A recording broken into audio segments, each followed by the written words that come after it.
What is going on, guys? This right here is a terracotta pot, also known as a clay pot.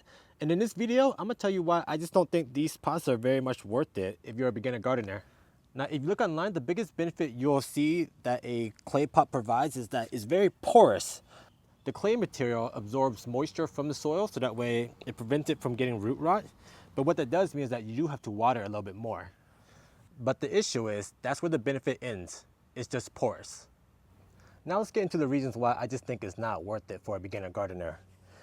These 4 pots right here cost the same amount as this one pot right here. So for $25 to $30, would you rather get 1 clay pot or get 4 plastic pots?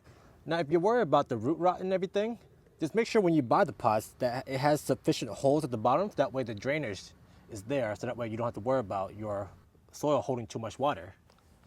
Now, the next downside I want to talk about is the weight. This thing is really heavy. Terracotta pots are not easy to move around. So if you are like me and like to rearrange your garden every now and then, it's just not very efficient.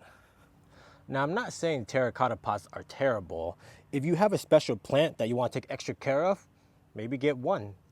Otherwise, if you are just starting out as a beginner gardener and don't want to spend too much money, I highly recommend getting these plastic pots because it's just a lot easier to garden in. Overall, what I recommend is just tending to your garden a little bit more. Pay attention to your soil, making sure it's not overwatered.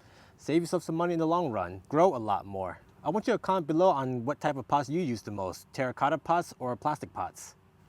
If you found this video helpful, please leave a like. It helps me out a lot. Subscribe, and remember, take it easy.